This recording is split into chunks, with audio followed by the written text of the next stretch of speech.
Praise God, magandang umaga at panibagong araw. Hello Radiance family at gusto ko pa din bumati ng isang maligayang panibagong taon sa bawat isa, sa lahat. At ngayon pong araw na ito ay nasa third day tayo ng fasting and prayer natin sa ating church. At bago po tayo magsimula, tayo po muna yung manalangin. Salamat o Diyos sa panibagong araw na ito. Kami po ay nagpapakumbaba. At sa bungad ng taon ay nais ka naming hanapin at saliksikin ang iyong kalooban at patuloy na maituon sa iyong mga salita. Hayaan mong ikaw ang patuloy na maging naisin ng bawat isa, lalo na ang iyong mga salita upang patuloy kami magtagumpay at magawa ang iyong kalooban sa bawat isa at sa kabuuan ng simbahan at kasama pa ang aming mga simbahan as Radiance of Christ family. At ang iyong pangalan ang aming patuloy na maitaas sa buong taon na ito. Purihin ka, sambahin ka. Ito ang aming samot dalangin sa pangalan ni Jesus.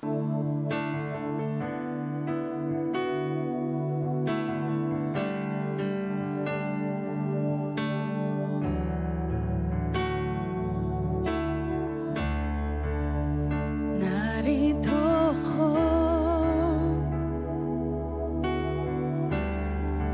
sumasamba sa'yo. Ang layunin ko'y luwalhatiin ka, Panginoong Hesus. Baguhin mo ang isip ko nang malakaran kong mga salita mo at magawa ang kalooban mo, dahil ako'y para lamang sa'yo.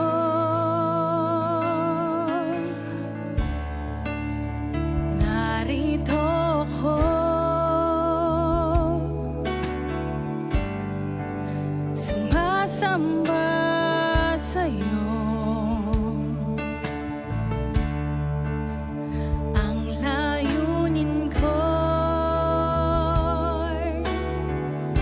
luwalhatiin ka, Panginoong Hesus. Baguhin mo ang isip ko nang malakaran kong mga salita mo at magawa ang kalooban mo, dahil ako'y para lamang sa'yo. Buong puso, buong isip, buong kaluluwa'y iaalay sa'yo, Panginoon.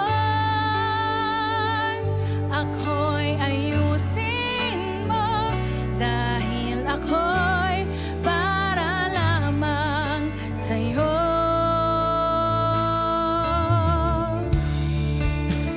Narito ako,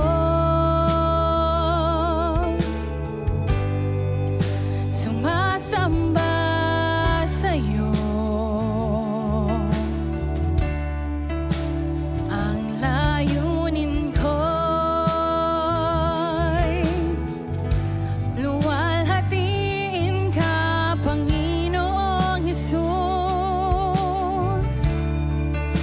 Baguhin mo ang isip ko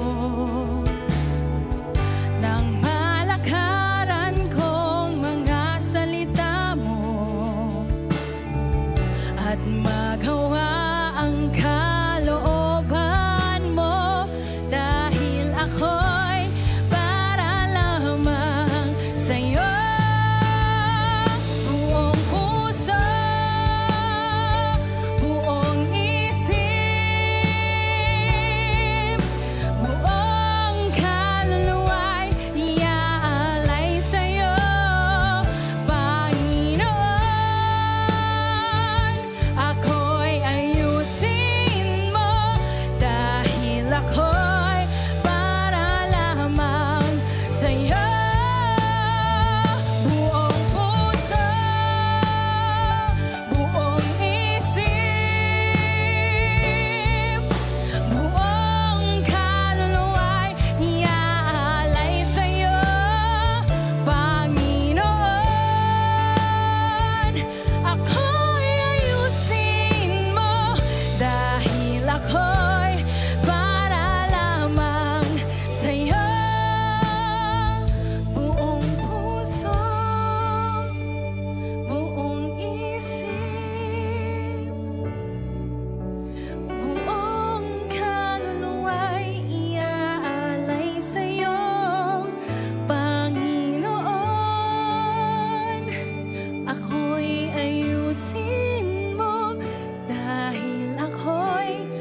Binigyan ko po ng topic title itong ating exhortation ngayon na ang pamagat ay Live as God's People.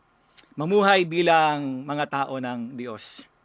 At bilang mga tao ng Diyos at mananampalataya ni Kristo ay sa gusto man natin po at hindi ay may mga inaasahan po talaga ng mga pagbabago sa atin. At ito yung tayo ay iba na sa makasalanang mundong ito.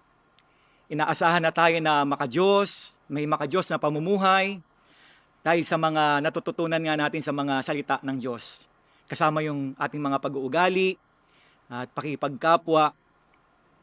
And take note, ang pamumuhay din ng may kabanalan na isang bagay na pinaninindigan o nilalakaran dapat natin bilang mga tao ng Diyos. Ang kabanalan na isang distinction or kaibahan natin sa mga taga-mundo. So as for this exhortation ay may dalawa akong gustong ibahagi. Yung live in holiness for God and live in reverence for God. At ang ating pong text ay matutunghayan natin sa Deuteronomy chapter 14. Pipili lang po tayo ng ilang mga verses at simula sa verse 1 and 2. You are the children of the Lord, your God. Do not cut yourselves or shave the crown of your heads for the dead. For you are a holy people to the Lord your God. Out of all the people on the face of the earth, the Lord has chosen you to be His treasured possession. Verse 22 and 23, be sure to set aside the tenth of all that your fields produce each year. Eat the tithe of your grain, new wine, and oil, and the firstborn of your herbs and flax in the presence of the Lord your God, to the place He will choose as dwelling for His name, so that you may learn to revere the Lord your God always. Sa chapter 14 na to ng Deuteronomy ay binibigyan din dito ang dapat na pamumuhay na ng mga anak ng Diyos ng may kabanalan at pagiging malinis sa pamamagitan ng paglayo o huwag gawin na at gayahin ng nakapagpaparumi sa atin na mga gawa o alituntunin ng mundo o ng mga sumasamba sa Diyos-Diyosan. Kasama dito ang paggalang na nararapat ibigay sa Diyos sa pamamagitan ng pagkakaloob ng ikapu sa lugar na pinagsasambahan natin o nila sa Diyos. Ito ay isang paalaala sa bagong henerasyon na ito ng mga Israelita na papasok sa lupang pangako upang una ay maging kalugod-lugod sila sa Diyos at huwag nang maakit pa sa pagsamba sa Diyos-Diyosan. Mga kapatid, ang mga salita ng Diyos sa atin ay nagtuturo at palaging nagpapaalala na hindi na tayo taga-mundo. Amen po ba dyan? Hindi na tayo taga-mundo kundi para sa Diyos na tayo at ang Diyos natin ay banal at dapat tayong lumakad at pamuhay na ng may kabanalan sa ating Panginoon. At bilang support sa ating pinag-aaralan sa New Testament in 1 Peter chapter 1, 13 to 16, may background ito sa chapter 1 na nakakilala na sila sa Panginoon at may kaligtasan na. Kaya nga verse 13, therefore, prepare your minds for action. So meron talagang gagawin na pamumuhay na talagang kalugod-lugod sa atin Panginoon. Therefore, prepare your minds for action, be self-controlled, set your hope fully to the grace to be given you when Jesus Christ is revealed. As obedient children, do not conform to the evil desires you had when you live in ignorance. Nung talagang hindi pa nakakilala at nakakilala, dapat may kaibahan na talaga. But just as He who called you is holy, so be holy in all you do. For it is written, be holy because I am holy. Para sa ating pong unang points nga, live in holiness for God. Mamuhay sa kabanalan para sa Diyos. Ang kabanalan ay ang nararapat na po talagang buhay natin ng mga nasa Diyos o pananalig sa nag-iisang banal na Diyos. Amen po ba dyan? We live to really live holy to God. Sabi po ng verse 1 and 2 ng Deuteronomy 14 na ating text, you are the children of the Lord your God. So binigyan dito ng specification na mga anak na tayo ng Diyos. Hindi na tayo mga anak ng mga magulang lang natin o hindi na tayo anak ng mundo. Anak na tayo ng Diyos. At do not cut yourselves or shave the crown of your heads for the dead. Ito po kasi yung mga ritual na ginagawa sa mga Diyos-Diyosan. So hindi na tayo nakikibahagi sa mga ritual na pagsamba na ito ng mundo, sa mga hindi tunay na Diyos. Meron na tayong tunay na pagsamba sa Diyos. At sabi ng verse 2, for you are a holy people. For You are a people holy to the Lord your God. Out of the people on the face of the earth, the Lord has chosen you to be His treasured possession. Under this is by being separated for God or set apart. Hiniwalay na tayo para sa Diyos o para tayo sa Diyos na lamang o mga lingkod na tayo ng Diyos. Ang inihiwalay dito ay hindi na tayo pagano o mga sumasamba sa Diyos-Diyosan o sa mga ritual na pagsamba. Ang set apart dito yung tinatawag na separated, being holy people o inihiwalay nga ng mga tao ng Diyos ay hindi naggawain ng pagsamba ng mundo ang ginagawa natin katulad ng mga sumasamba sa mga Diyos-Diyosan, kundi sa tunay na Diyos na at ang kanyang mga kalooban na ayon sa kanyang mga utos at mga pangako ang ating mga sinusunod. Never anymore in the worldly ways but in the God's way or sa kalooban na kapamaraanan na ng Diyos. Yan. Under point number 1, yan, by living as chosen, His treasured possession. Ang chosen dito ay mula sa Diyos na pinili niya si Abraham na naging Abraham. Na si Abram na pagano ay pinili upang makakilala at sumamba sa Diyos sa nag-iisang Diyos. Magandang maunawaan natin, yung chosen dito mga kapatid ay hinalin tulad sa grace. Ano yung ibig sabihin ng grace? Unmerited favor. God's sovereignty.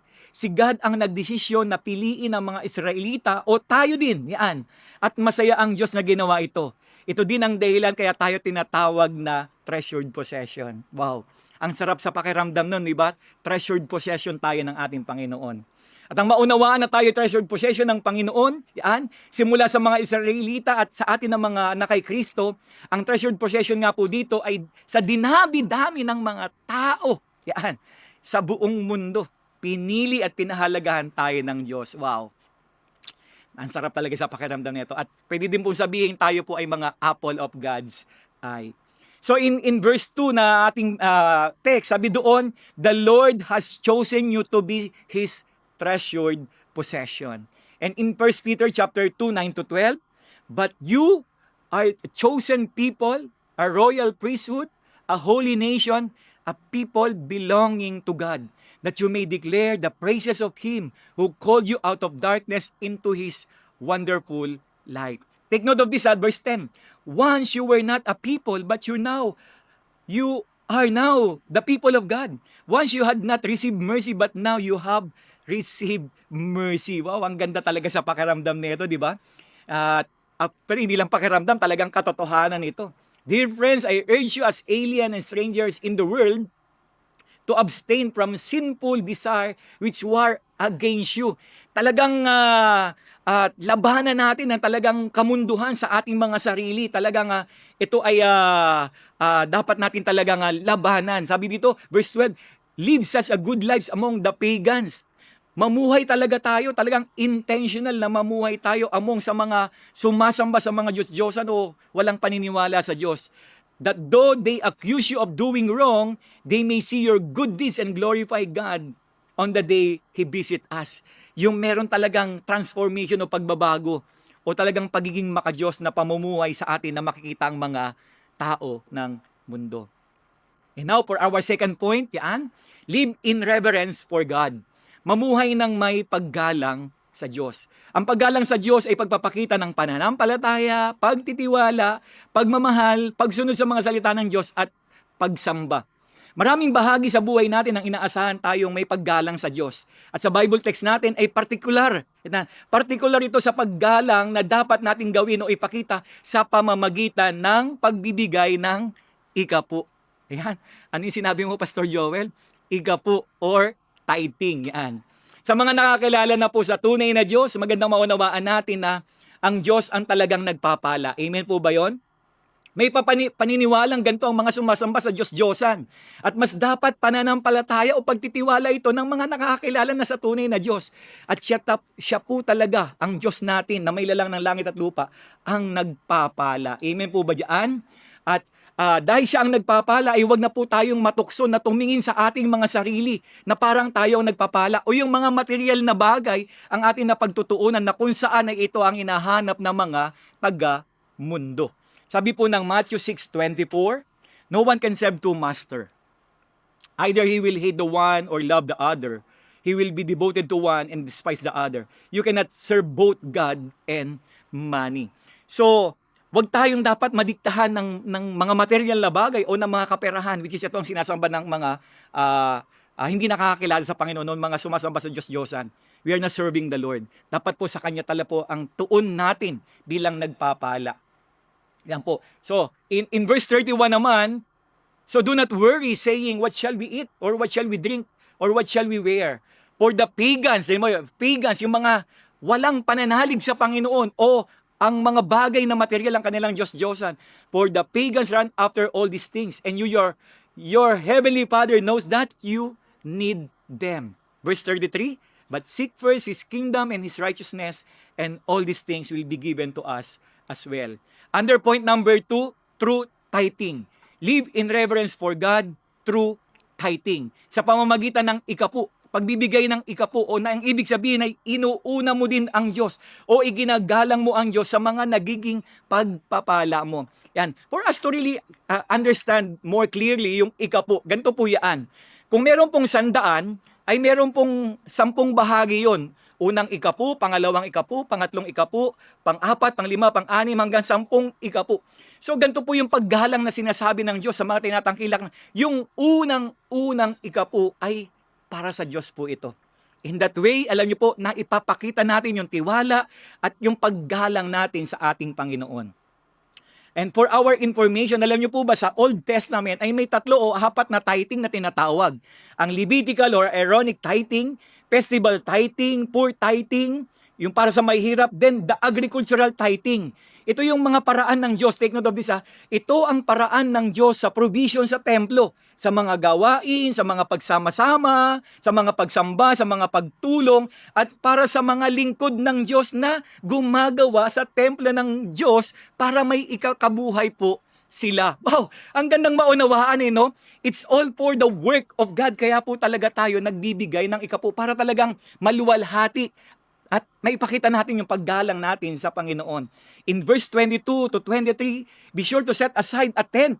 Siguraduhin daw po natin nagse-set aside tayo ng tent. At yung pagse-set aside ng tent, hindi yung dulong tent, kundi dapat yung una. Be sure to set aside a tent for all. Pag sinabing for all, yun nga po sabi ko kanina, marami po talagang tithing na sinasabi sa Old Testament. For all that your fields produce each year. Eat the tithe of your grain, new wine, and oil, and the firstborn of your herbs and the flocks in the presence of the Lord your God, in the place He will choose as dwelling for His name, so that you may learn to revere the Lord your God. It shows na talagang when you seek God first, when you put God first, and when you give part first, it shows that you give reverence to our God. Tama naman po, di ba? Kung sino yung inuuna mo, yun siya yung talagang pinapahalagahan mo. Under point number 2, true caring for God's people and others. Isa sa pagpapakita din natin ng paggalang sa Diyos ay ang pagpapahalaga, pagmamalasakit at pagtulong sa mga tao, lalo na sa mga mananampalataya at mga lingkod ng Diyos. Verse 27 to 29 ng text natin ng Deuteronomy 14, do not neglect the Levites living in your town, for they have no allotment or inheritance of their own. At the end of every 3 years, bring all the tithes of that year produced and store in your towns, so that the Levites who have no allotment or inheritance of their own, and the aliens, yung mga foreigner, the fatherless, and the widows who live in the towns may come and eat to be satisfied, so that the Lord your God may bless you in all the work of your hands. Kapag napaparangalan po natin at naigagalang ang Panginoon, makakaasa po tayo mga kapatid. Pagpapalain tayo ng ating Panginoon. Sa ating last verse, this verse that in 2 Corinthians 9:12 to 15, this service, ano yung service nito? Yung giving, yung talagang honoring the Lord with what we have.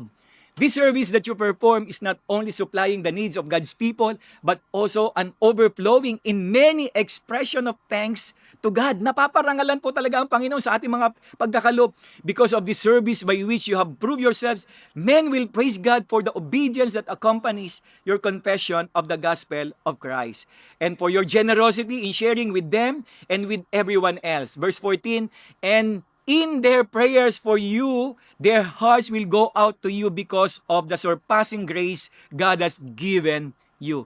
Verse 15, Thanks be to God for His indescribable gift. Alam niyo po, yung pagkakaloob, indescribable gift po talaga yan. Because you honor God in what He has given to us. Praise God! Mga kapatid, halina't patuloy na mamuhay bilang mga tao ng Diyos ng may kabanalan at paggalang sa Diyos sa lahat ng bahagi ng ating mga buhay. I hope mayroon tayong natutunan kahit konti or marami din tayong natutunan sa ating konting exhortation na ito.